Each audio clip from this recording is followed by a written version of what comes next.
The Pool Guy Podcast Show. The Pool Guy Podcast Show. The Pool Guy Podcast Show. Yeah! Hi, welcome to this week's edition of the Pool Guy Show. Today I'm going to be talking about vacuuming your pool. This sounds very basic, but I'm going to go over a lot of ins and outs and tips for you, and when to vacuum, when to skim, and different ways to vacuum out a pool. This week's podcast is brought to you by InYourPools.com. InYourPools has been helping pool owners find the right pool parts in 2001 with over 50,000 pool parts in stock. Order online today and have the parts delivered right to your door. And this podcast is also brought to you by Riptide Pool Vacuum System. The Riptide is a powerful vacuum system that allows you to get large debris off the bottom of the pool rapidly. You can learn more about the Riptide at www.riptidevac.com. One of the first things you learn when you service pools is when to actually vacuum the pool and when you can just skim out the pool or use an alternate system to vacuum the pool out. So generally speaking, you want to vacuum the pool when it's dirty. You may not need to vacuum every week, but there are situations where the manual vacuum is counterproductive. For instance, if there's a lot of large leaf debris on the bottom, or if there's just a lot of debris on the bottom in general, you may try to vacuum the pool, but the vacuum may get clogged up with piles of leaves. This is very common if you vacuum a pool with a lot of debris in it. The opening on the bottom of the vacuum is not very large. It's maybe an inch in diameter, so you have to be careful and carefully choose when you can actually vacuum the pool. Sometimes you can skim out some leaf debris and then vacuum the pool, and I do that on occasion. You definitely want to use an inline canister when you vacuum a pool. Now, there's different brands of inline canisters. For my truck, I like using the Pentair leaf trap. It's very easy to connect. It comes with a white hose to connect into the skimmer. And the vacuum, the 1.5-inch vacuum hose fits directly onto the front of the Pentair canister. If you're using the Hayward canister, you're going to need some kind of adapter in some cases to connect it, the Hayward hose connector adapter. So whichever canister you use, you definitely want to use an inline canister to trap the debris so that when you're vacuuming the pool, it's not going into the pump. Otherwise, you're going to be there's going to slow down your vacuuming as the pump baskets get full of debris. You're going to have to stop, empty the pump basket, and continue vacuuming. And this can happen pretty rapidly if the pool has a lot of debris. So a canister is definitely a must. Sometimes if you're vacuuming without a canister, some of the debris will actually get through the basket and clog the impeller. So the canister is definitely a must. So a lot of times you can get away with just skimming the bottom of the pool if there's not a lot of dirt on the bottom, and the pool will look very clean. If you got your skimming down to a pretty good technique, if you have some experience, you can do that pretty easily and skim the pool out without having to vacuum the pool. If there's an automatic cleaner in the pool, usually it gets all the dirt for you. If it's jammed that week, there may be some dirt and debris, so you have to vacuum. So instead of bringing your pool hose out, I'll go over the different pool hose that I use, or the pool hose that I use, and the different vacuum heads that I use. But generally speaking, if it has an automatic cleaner, you could just turn the system off, or if you're really good at it, you can pull the cleaner to the side, take the cleaner head off the hose, and then stick your manual vacuum head on. Of course, you already have it attached to your pole, so you'll stick the cleaner hose onto the vacuum head or into the vacuum head, depending if you have the swivel or not. And you would just use the automatic cleaner hose as your pool hose to vacuum it out. And you could spot vacuum the pool, you could vacuum the spa this way. And so utilize the cleaner hoses. The only exception is the Zodiac locking hoses. The end of that hose won't hook onto the manual vac. I have a video showing you a way to actually connect it to a manual vacuum. You can carry the parts with you if you want. If you have an MX-8 or another Zodiac cleaner with the locking hoses, you'll have to have this adapter for your manual vacuum head because those don't connect to it. But every other manufacturer hoses are universal, and you can use those to connect it to your manual vacuum head and spot vacuum a pool very easily. So there are various manufacturers of the pool hoses. I've been using the smoothbore pool hose since I got into business, so it's the only one I've been using. I probably should try some other vacuum hoses out and get a better feel for different brands, but this one here is extremely long lasting. It won't cavitate, what I mean by that is if you have a cheap hose, when you hook it up to the skimmer, if it's more than 1 horsepower, or sometimes if the equipment is really close to the pool, a cheap hose will actually cavitate and collapse down on itself, and the pool will lose prime. So the hose that I use is very thick, and it won't cavitate even with like a 2 horsepower pump with full suction. So it's definitely important to make sure you have the proper vacuum hose. I use a 50-foot hose, and that's good for most size pools that I can vacuum. Back in the day, I had a pool that was about 65 feet long, so I would carry a 15-foot hose, and I would use the Hayward vacuum adapter. It's a little white piece where you can connect 2 hoses together. You'll use this a lot if you're acid wash pools and you're looking for a longer hose. And I would connect a 15-foot hose with this the Hayward um, adapter, and I'd be able to vacuum the whole pool this way. But generally speaking, 50 feet is all you're going to need for most cases if you do service out there. And the vacuum head that I prefer is the Pentair Pro Vac. I carry both the 14-inch head and the 22-inch head with me. I'll use the 14-inch head if there's an automatic cleaner, and I'm going to just connect it to the cleaner hose and vacuum it out. If I'm vacuuming the whole pool with my hose, I'll use a 22-inch head. It's much quicker, and if the suction is good, you're able to vacuum the pool a lot faster than with the 14-inch head. So I have both of them. I think the 14 inch is about $80, and then the 22 inches is like $90 or $100 if you buy it online. So those are the best vacuum heads. The wheels have bearings in them. They don't stick to the bottom. So the cheaper vacuums, what will happen is they'll stick to the bottom of the pool, and you'll have to pull up on it and try to get that vacuum head off as it sticks to the bottom of the pool. These won't. I don't think I've ever had the Pentair Pro Vac stick to the bottom of the pool. Maybe if it's wearing out, it will stick, but definitely would use that over any other vacuum. When it comes to a vinyl pool, you can use the regular wheeled vacuum. It's really, you gotta just be careful that it's not old and everything is intact, and you should be okay. I use it on vinyl pools all the time. You get a brush vac head, and you can use that to vacuum out the vinyl pool. Generally, if there's a vinyl pool in my route, I have an automatic cleaner in there, and I don't really have to vacuum the pool. I just make sure the cleaner is operating correctly, and therefore I don't have to actually drop a vacuum in and risk any kind of liability with tearing the liner. So those are kind of the basics when using a manual vacuum. If there's too much debris, it may not be productive to vacuum because you're going to be unclogging the vacuum head all the time, or the canister may fill up very rapidly. So you may just be better off skimming the pool and vacuuming when there's less debris. Let me go over a couple cautions when you're vacuuming a pool with the manual vacuum. First thing you want to avoid doing is having the vacuum head go directly over the main drain. And then if it gets stuck on the main drain, if you pull up hard on the vacuum, you could actually pull the main drain off the bottom of the pool by cracking the 2 screws that hold it on, or the plastic around the screws that hold it on. So if you're vacuuming a pool and you mistakenly go over the main drain and the vacuum head is stuck onto the main drain, go ahead and turn off the pump and then remove the vacuum from the main drain with the pump off. Otherwise, you risk pulling or breaking the main drain. So as a caution, never bring the vacuum directly over the top of the main drain because it could get stuck on the plastic. When you pull it up, you could break it. Another thing you don't want to do is to pull the vacuum head out of the water while you're vacuuming the pool. For instance, if there's a cleaner in the pool, if there's an obstacle, maybe a pool float, you don't want to pull the hose out of the pool to go over that thing, because then what will happen is you're going to suck in air rapidly, and that'll cause the pump to lose its prime. So the whole thing about putting the vacuum hose in the pool, and I probably should have mentioned this earlier, is that when you add the vacuum to the pool, you want to push the hose in hand over hand to get the air out.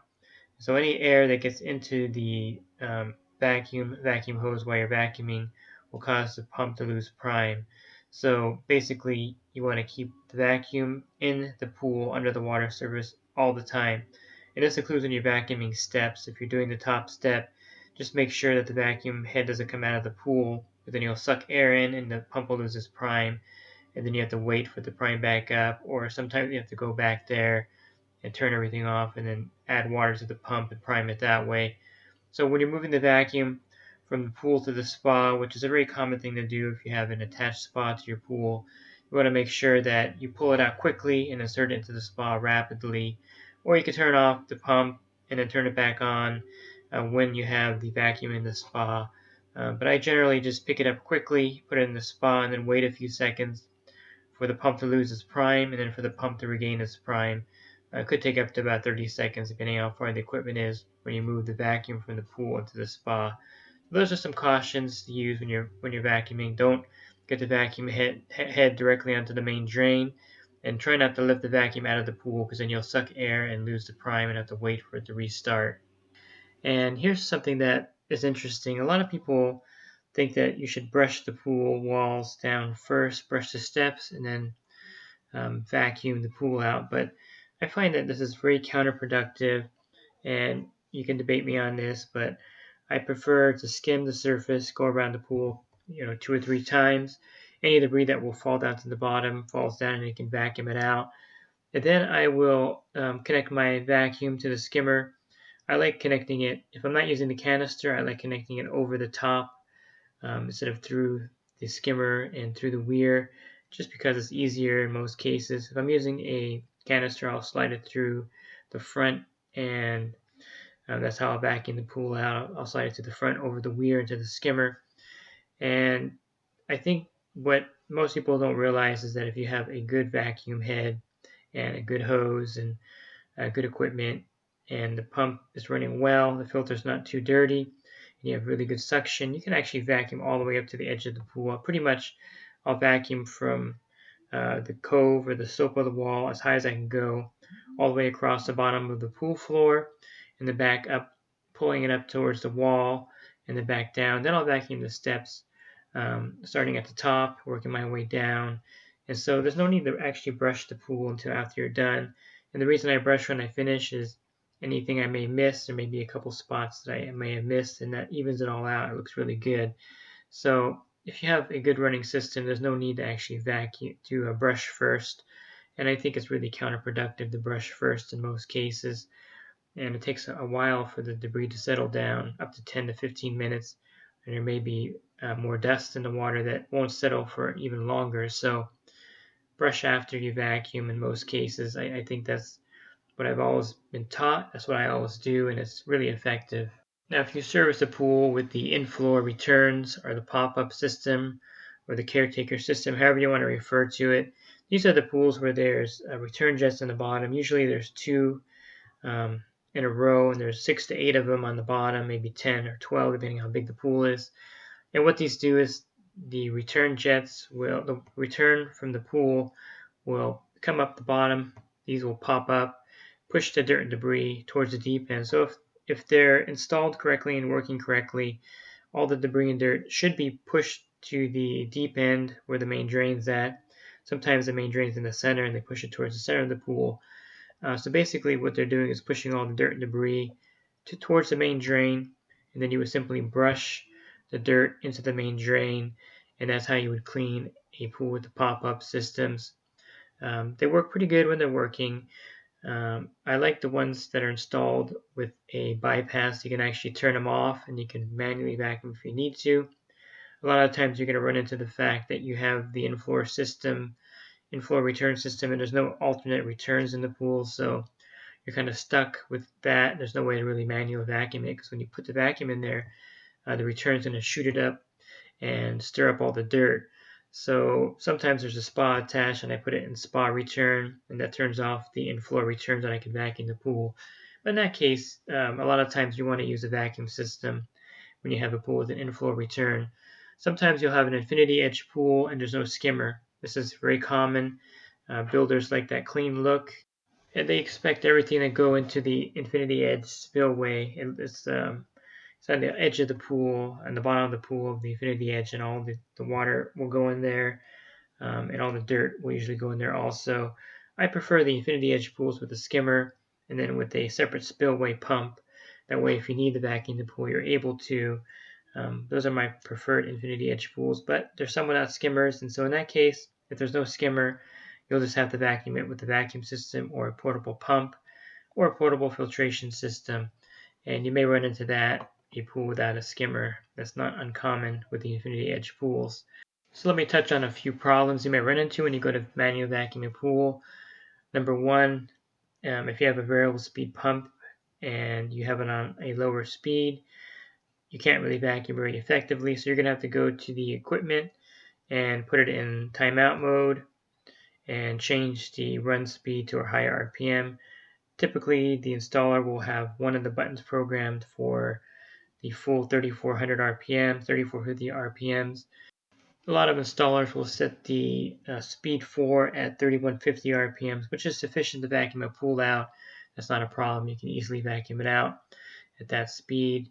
So as a general rule with a variable speed pump, you want to at least have it at 3100 RPMs to vacuum the pool effectively. Anything lower than that, it's going to take you a long time to vacuum. It may not be as effective. If you're connecting the manual vacuum to the cleaner hose, which I mentioned earlier, and you're noticing that you're not getting a lot of suction, you can adjust that side port, vacuum port suction at the equipment. Just go ahead and give the side port, vacuum port some more suction by turning the Jandy valve down, and that will turn the skimmer off some more. You don't want to put it on full vacuum port, side port, because in that case, you're not going, you may cavitate the pump too much. But if you need to give it a little more suction to get better suction on the vacuum, go ahead and do that with the cleaner hose attached to the vacuum port. And if it's attached to the skimmer, you can take out the regulator and just stick the cleaner hose directly into the skimmer and vacuum out that way. So those are a couple tricks to kind of get more flow or more vacuuming power if you're using the cleaner hose or cleaner suction to do that. Now, if you have a pool with a Polaris return side cleaner in there, a lot of the times it's going to stir up a lot of the dirt. So you may want to reset the timer to where the Polaris stays off until you get to the account. And that way you're not going to have to worry about the dirt being stirred up by the Polaris as it's running in the pool. So I do that a lot. If I have to vacuum a pool with the Polaris in it, I'll set it so that when I get to the account, the Polaris isn't running yet, and I can quickly vacuum it and then turn everything on. So that's a tip for that also. Now, if you go to manually vacuum the pool and you hook up the vacuum to the skimmer, and then you lose the prime of the pump or you lose suction, could be a few problems. The most common is an air leak or vacuum leak. That means that there's air getting into the system. Could be as simple as the pump lid O-ring. Could be a discharge leak above the pump causing that to happen. It could be something in the impeller. There are many things that would cause you not to have the full suction with the vacuum hose connected. A lot of times if the filter pressure is really high or if the filter is dirty, when you go to manual vacuum the pool, pulling the water an extra 50 feet is a real strain on this filtration system, and you're not going to get a lot of suction. So you may want to clean the filter first and then manually vacuum the pool. And sometimes if you're vacuuming a pool with a lot of debris and dirt on the bottom, it could overload the filter, causing if it's a DE filter, you could cause some of the grids to explode. I've had that happen before, where the DE grids just tear because they're being overloaded with vacuuming so much dirt in there. If you have a sand filter, you can of course vacuum the waste mode. Some DE filters have the multi-port valve where you can put it in waste mode. You can't open the backwash valve on a push-pull DE filter and vacuum that way. That's not going to be effective because the push-pull valve actually reverses the flow of water. So the water actually goes through the inside of the grizz and pushes out. And so what's going to happen if you're thinking about vacuuming with that push-pull backwash valve open because you think it's like a waste mode, what happens, all that dirt goes inside the filter grid so that when you put it back in regular mode, all that dirt will shoot back out the return line. So the only way you can vacuum the waste is if you have a multi-port valve.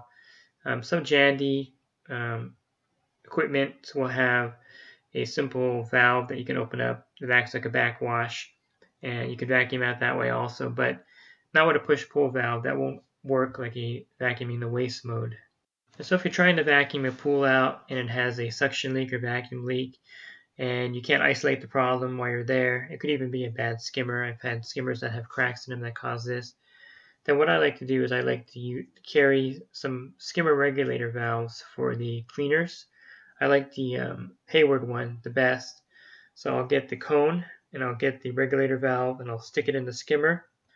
I'll open up the regulator valve to give some surface skimming, and then I'll connect the vacuum.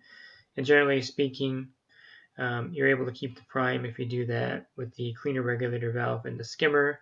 and then you vacuum with the vacuum hose there. So that's one way to do it. Another way to do it is to build a portable pump and just vacuum out the pool and have a discharge hose going into the dirt or into the pool deck or into the drain, and you can vacuum out the pool. You just have to work quickly because the portable pump is not going to have a filter, and it'll just pump all the water out along with the dirt. And I have a video that shows you how to build a 1 horsepower portable pump. Very easy to do, and total cost I think with everything would be close to $250, maybe $300 at the most. And it's very useful if you're doing cleanups or if the system's not working in an account. It's a great way to clean the pool out. Or if you have a filter or a cartridge filter without waste mode, the portable pump is great. You can also invest in a portable filtration system from Advantage Manufacturing. I use the Portavac. It's a 1.5 horsepower pump on a dolly with a 150 square foot cartridge filter on top. And they also have a mini vac too with a smaller filter and a 1 horsepower pump. And both of those are available at Advantage Manufacturing. You can find the links on my website, swimmingpoollearning.com. Just go to the tab that says portable filter or Advantage Manufacturing, and you can purchase that there. And if you call them and you talk to Josh and you tell them that you do service, they'll sell it to you at the wholesale price, which will save you a substantial amount of money. Definitely check that out. And then, of course, there's the vacuum systems, the Riptide, the Power Vac, the bottom feeder, and the Hammerhead. And any of these systems will work great. The advantage of the vacuum system is you're not using the pool's filtration system. Most of these have a 60 micron type bag, which will filter the dust and dirt out pretty well. The fine particles will still get through the bag in most cases, but you can't really see them on the bottom of the pool. So a lot of guys will just use a vacuum system for all their vacuuming and not use the manual vacuum anymore once they get the system, because any dirt that's left behind you can't really see, and a lot of times the automatic cleaner will pick up everything that's left behind.